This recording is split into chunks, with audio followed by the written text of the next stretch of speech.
Hi, everybody. It's Matt Mariglia again for another part of our Google on the Beach bootcamp, and this time we're going to be looking at super Google sites. Hopefully, if you have the screen up in front of you, you can see the super Google sites, Google Doc, and we're going to be heading to Google Sites in a minute. As it says right here, your responsibility, watch the video, if I could spell watch correctly, all the way through, because you never know what you might miss, and then complete the beach work. The stuff on the left is for my reference to kind of go through the stuff that I'd like to show you about the new Google Sites. And then the stuff on the right is for you to be able to complete your beach work, which is to create your own Google site. If you watch the video first and then start your site after, maybe not the same day, I just have in the beginning some resources that you can go to if you need a little help. There's different tutorials, many of which are better than what I'm about to show you. And then you'll see your beach work and then a few other resources down at the bottom. So let's take a look at Google Sites, and the first topic there, old versus new. So when you get to Google Sites, you can type in sites.google.com if you'd like, or in your Drive or in your Gmail, you can simply go up to the waffle and click on Google Sites. Now, when you do that, you're going to see not the sites that I want you in. You're going to see old sites, and they're still hanging around. They're supposed to go away sometime this year, but over on the left, you'll see something that says New Google Sites, and that's where I want you to go. So when you click on that, that'll take you into the new Google Sites. You can see I have very many of them because I've been using them for a while. If you're new to them, I think you'll really like them. And it's simply to start a brand new site. It's as simple as hitting this plus button down in the corner, and it will open up a brand new site for you. Since it's new, I want to take you through the first initial steps that are going to happen. You'll see when it pops up that you have basically nothing there, and you really don't need to do much, at least at the beginning.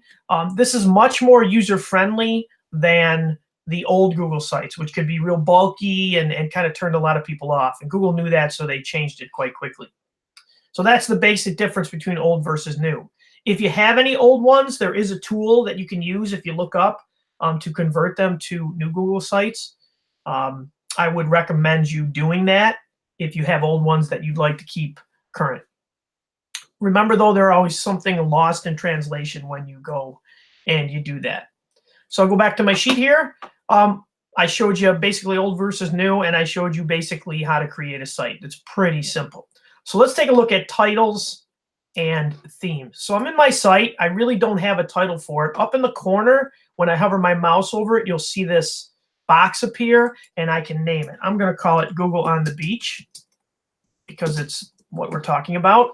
So I've titled it, and notice it puts it from here that I can see and then here for others to see. So when you use a Google site for the first time, you'll see that you'll have your page title at the top. So when I click on this is when I can change it. So I might want to call it homepage. I mean, you can call it whatever you'd like, and then I can call it that. So there's a title up here and my title page. And if I want to make it look something different, I click over here on themes. I'm not really going in order. I guess I'm going in the way that I think when people build sites, they should. You might have a different way to do it. So I have a few options here, and they've added a couple recently. They started out with only 3, but they've added a few over time. Simple, Aristotle, Diplomat, Vision, Level, and Impression. And what's great about Google is if I want to go back and forth, I can just simply click. Let me try Vision. I can click on it. Boom, my page changes, the background changes, the font changes, everything changes. I can then decide what color I want.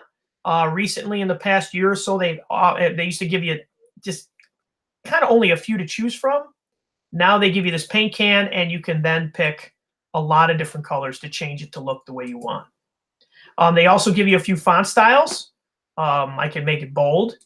I can make it modern looking. I can make it classic. And as you go to each one, and it'll change for you, you can see they give you some theme colors, and they give you different modern, classic, and bold for each.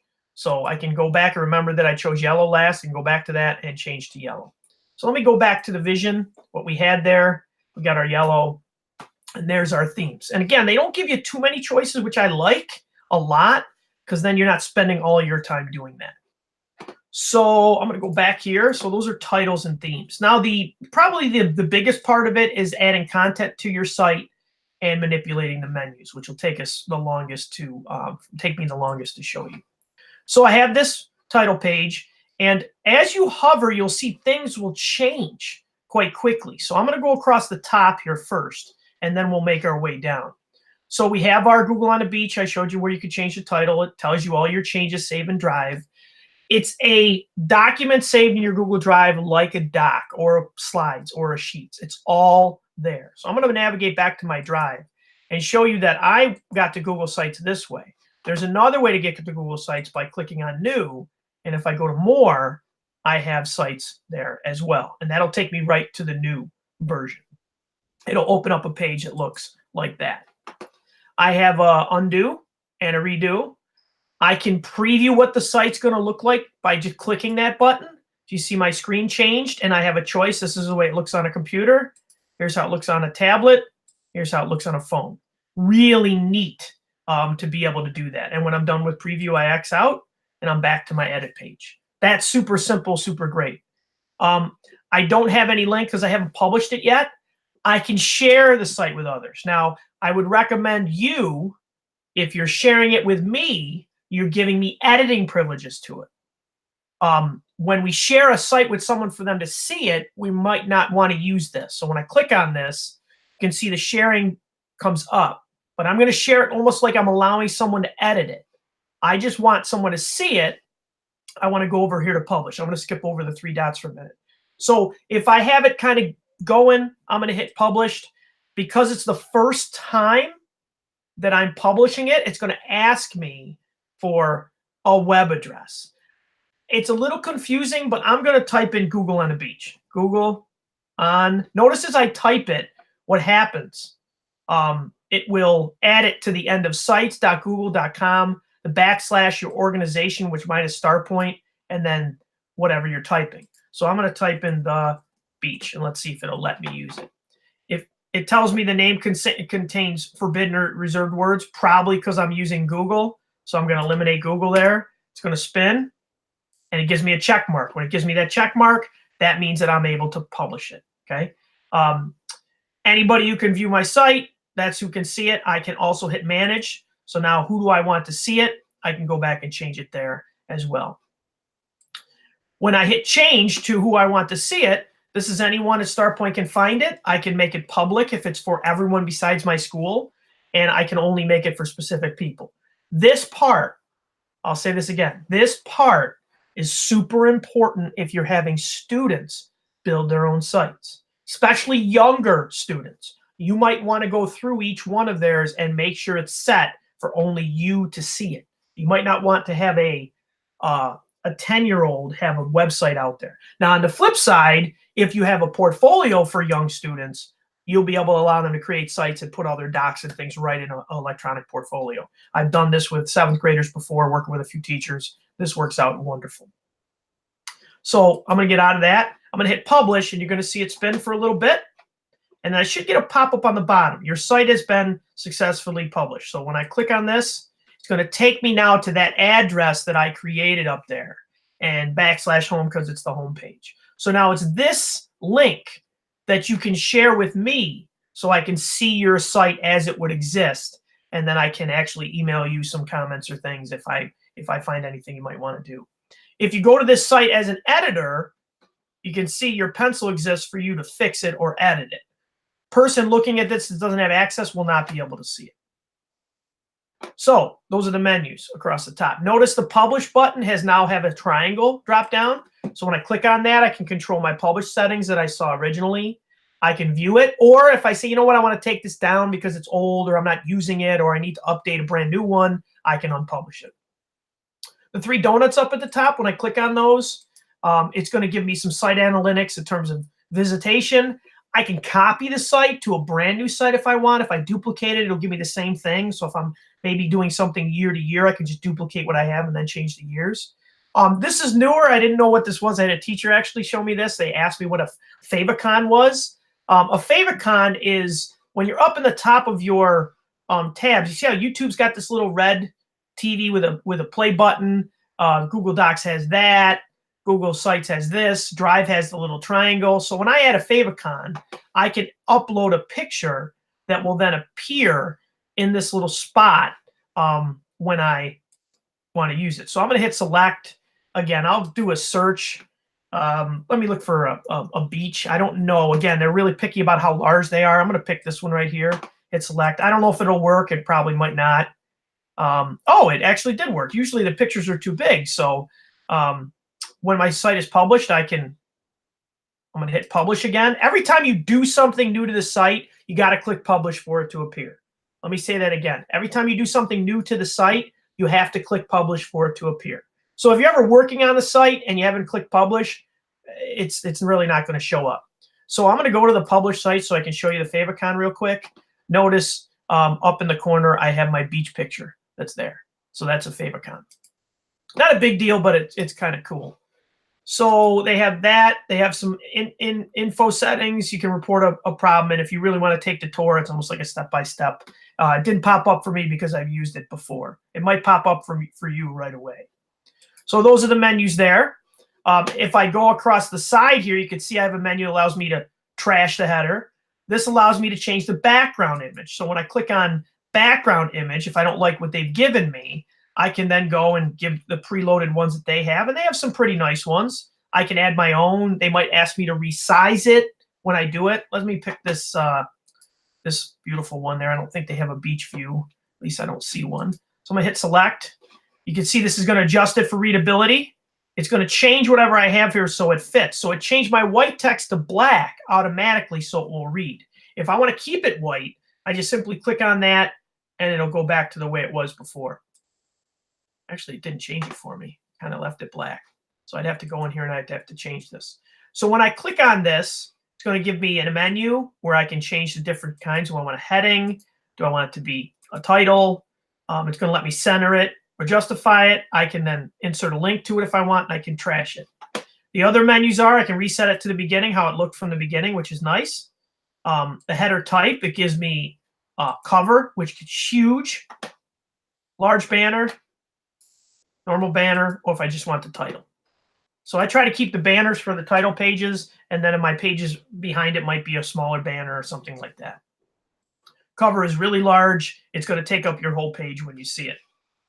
So I'm going to go to the banner there. So that's the title pages in that. Now, the elements, this open space down here. So I can add a footer to my site if I want with contact information. So I can click on that if I want, and I can just put my name there. And I can put my extension. And now that's going to keep that footer there. Now, notice when I added this element there, it's going to give me the ability to change the background based on the theme. Or I can even have an image as a background. I can duplicate the section by clicking that. Notice I added it twice. Or I can get rid of it if I don't need it, just by simply trashing it. When you're doing the other elements, it's very similar to that. I can go over to insert, and it's going to give me a whole mess of things to insert. Or I can double click into open spot, and it's going to give me their, I call it their Apple wheel.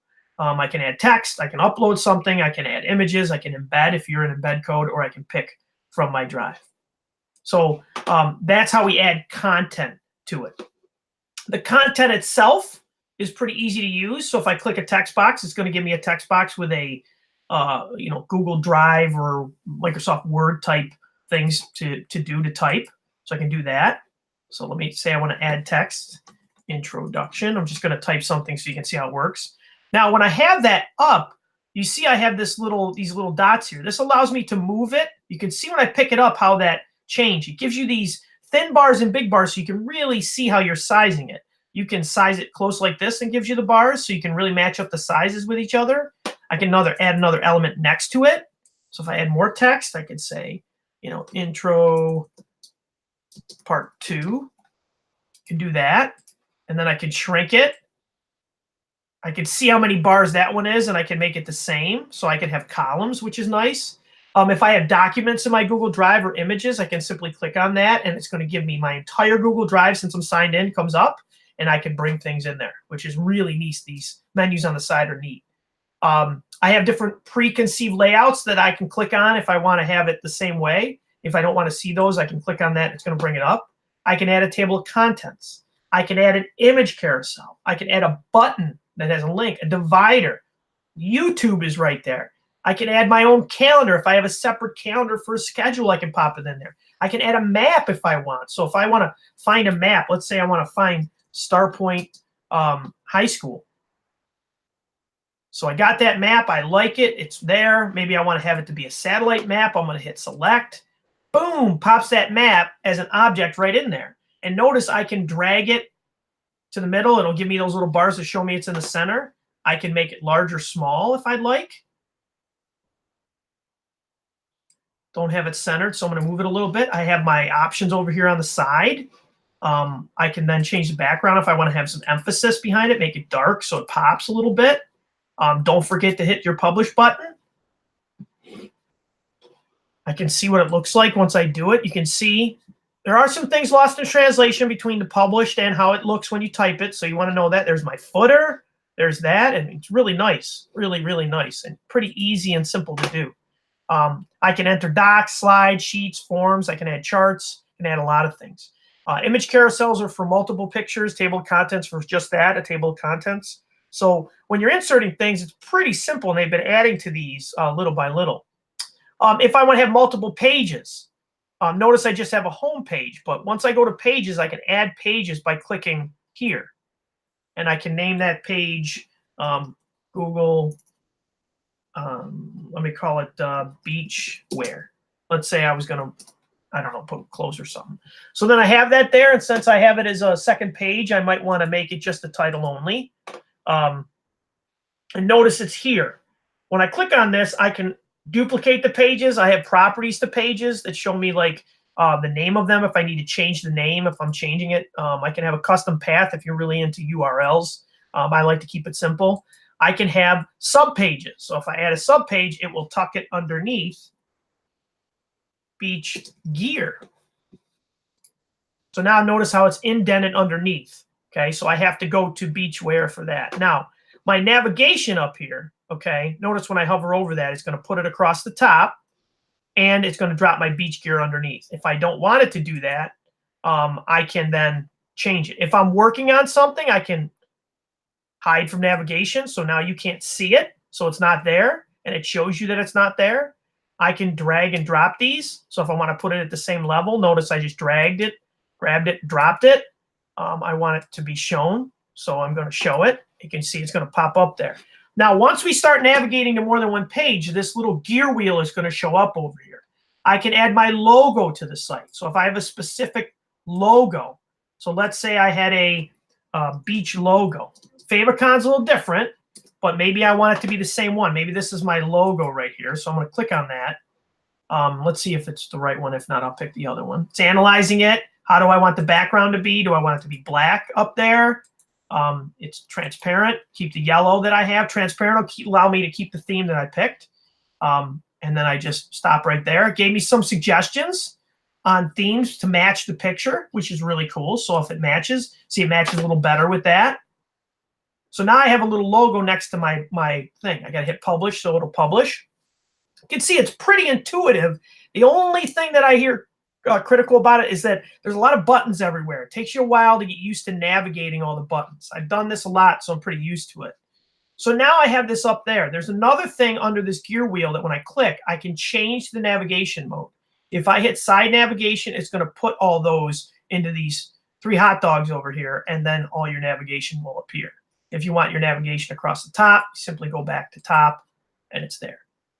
So that's the basics of that, of pages and inserts. So those are the basic menus. Everything else is pretty self-explanatory in terms of the menus. You can see there's not a lot. The old sites, there was a ton, and it was pretty tricky. I do want to show you one other thing, and I've kind of done publishing and sharing there. If you have other editors, let me go back to the original one there, and you click this, make sure that you give them ability to edit it the right way. So this is a draft, so specific people can edit it. I can change it if I'd like to have anyone edit it. If I wanted to make it a group site, I can do that. Let's see, I might have got ahead of myself here. I guess I should also show you too, when you do insert a document, so I'm going to go into Drive. I'm going to look at the most recent document I had, which would probably be my Google Sites document. I'm going to click on this. Okay, I double clicked it and put it in. If I click on it once, it's going to have me an insert button, but it puts it here. Now notice when I put it in there, you don't see the whole thing. Okay, so when I publish this, I shared this doc with all of you. Make sure your documents are shared appropriately so people who come to your site can see them. For instance, if I have a doc that I want everyone to see, I should make it a public document when I share it so that when people come to my site, they're not blocked from seeing it. The doc sharing privileges are different than the site sharing privileges. Just because you give someone a link to your site does not mean they'll be able to see the docs on it. Now, I like to have at least one page shown. This will allow me to call it out if I want to see what it looks like fully, and this allows me to get rid of it if I don't want it. I always grab this and I pull it down. I'll stop, scroll down a little bit, pull it down a little farther. Okay, so more of it's there. When I hit publish, it will look different than it does on this screen. So I'm going to go to my Google on the Beach that I have. I'm going to refresh it because I just published something. I'm going to go to, I think I put it under beachwear. Did I put it under beach gear? Yes, I did. So now my document's there. Notice what it looks like. Notice it looks sharper than it does on mine. When I'm on mine, notice how big it looks. You have to play with this and then see what it looks like. And I can scroll right in there. All the links work. I can click on the links to take me places if I need them to. There they are. So it's pretty crisp and clear and nice and allows a person to call the document out. You can put PDFs, slides, all kinds of things right into your site. When you do this yourself, take your time, play with it. It's okay if you make mistakes. I've taught this to a lot of teachers using websites, and they found it to be very user-friendly in terms of creating really nice-looking professional sites. And remember when we looked at the preview before, and we clicked on the preview button, it really is cool. Like I can see that's what it's going to look like on a phone if someone looks at it. If it looks on a tablet, that's what it's going to look like. What it's going to look like on their computer. It's kind of neat to be able to see those things. Go back to my thing here. Some other stuff. I did show you a favicon. I think I showed you the navigation settings. Let's look at image carousels. It's going to be hard for me to do it. I don't know how many images I have saved here. But let's go back to the edit here. So I'm going to go back to the home page. Let's say I want some popping images on my home page. I'm going to get rid of this text that I have here. I'm going to get rid of this map that I have here. And I'm going to hit image carousel. So I now can begin to add images. So when I click on this, I'm going to select an image. I'm just going into search so I can find, let's look at the beach again.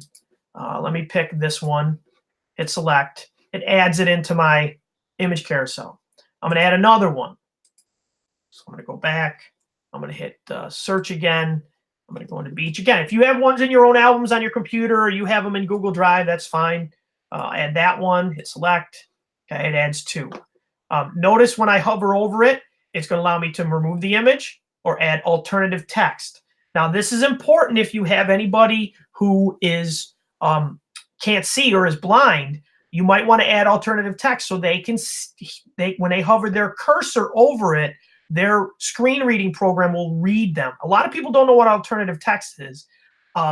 It's really American Disabilities Act makes websites that are publicly based. If you have this for your parents of your students or for your own students, you have those that are seeing impaired, you want to add alternative text. So I can click on this and my text might say view of the beach under a tree. So whenever you see that alt text, that's important. So I'm going to apply that. I have a little gear wheel up here that allows me to show the dots or to auto start the pictures. I like to leave it just how they have it. So I'm going to hit insert. It's going to put that image carousel in it. Now, it doesn't look like a heck of a lot, but on the bottom, you see it's got those dots there. There's my settings if I need to get into those settings again and update any more pictures. I'm going to show you what it looks like when we publish this. Notice those dots underneath. We can show them or not. We can have it auto start, auto go through. So I'm going to look at my beach. Notice the arrows pop up and I can scroll through. Now, because I put alternative text on this one, when I hover over this, come on, alternative text. Not really showing it to me. Must be a screen. Oh, must only be if I have a screen reader. On my Chromebook, if I hover over this, it will the alternative text will appear on the screen. It's probably because it's for people that are seeing impaired, or blind, so they probably don't want this to pop up. So it will read to the screen reader view of the beach under the tree. I want to make sure that I did that right, and I put that there. Let's see here. Yep, it's there, so that's good. So this is an image carousel. Really cool if you got pictures of your classroom or your students. Make sure you got permission, I should say. Or your students make something and they're taking, maybe it's a photography class or an art class, and they want to take pictures with their phones. I always tell teachers this. Have the students, it's a free app, put a Google Drive on their phone. When they snap pictures, they can drop them right into their Google Drive. And then when they go to work on a website or something, all those images they take with their phone are right there for them to drag in slides and sheets. They can take pictures of the classroom. It's super simple if they have access to the internet to be able to do that. And if they're taking pictures of their work, they can put it in a portfolio. It's just a wonderful different ways to do it. I'm actually going to try that a little bit this year. I want to keep a little bit of a Google site with the students. We'll see how that works out. So there's a few other things here. I didn't want to try everything. I wanted you to have a little bit of some exploration here. So let me go back to my thing. Down here, I have some sample sites for you. I know I put them at the bottom, but your beach work is going to be, you're going to create a Google site yourself. You can either give me the link. Try to have at least 3 pages. I would hope that you would make a site that you're going to use for something. Could be for your department if you're a department chair or a curriculum leader. Could be for your grade level. Could be for your classroom. It could be for a lesson that you teach. It could be a video place where you house videos. I want you at least try to have 3 pages. Try to add in a YouTube video. I want you to experience that on your own. Add something from your Google Drive in there. Again, if you're just trying this out for the first time, I don't want you to create brand new things just so you can put them in your site. And try to put a few images. If you have a Docker sheet you've already created with some images, throw them in there. I really want you to experience it. I have some sample teacher sites here that I've linked to. These are some that I found online where they show some sample sites, some teachers that have done them and used them. If you have another school website, I always tell teachers, if you have a school website that's not Google, and your school is making you have a page on that central site, all you have to do is take your Google site link and put it on that page. So when people visit you on the school website, they click on that and it takes them where you want to go. Probably the easiest thing to do. So those are there. I actually helped set up an ed camp. Maybe some of you listening attended it this year. Back in November, Maureen Baranscheidel and I and a few other people, Mike Fisher, had created a ed camp. It's free, usually the first Saturday in November. And this website that's got our video and pictures and everything is completely a Google site. You can see our navigation across the top. We had somebody in our school district and StarPoint actually create the logo for it. So it's a pretty neat thing. It's a good example of a site that's been used and is used quite a bit. And then I have the instruction office site that I helped create at StarPoint that contains a lot of things on it, both Google and otherwise, that we use the Google site for.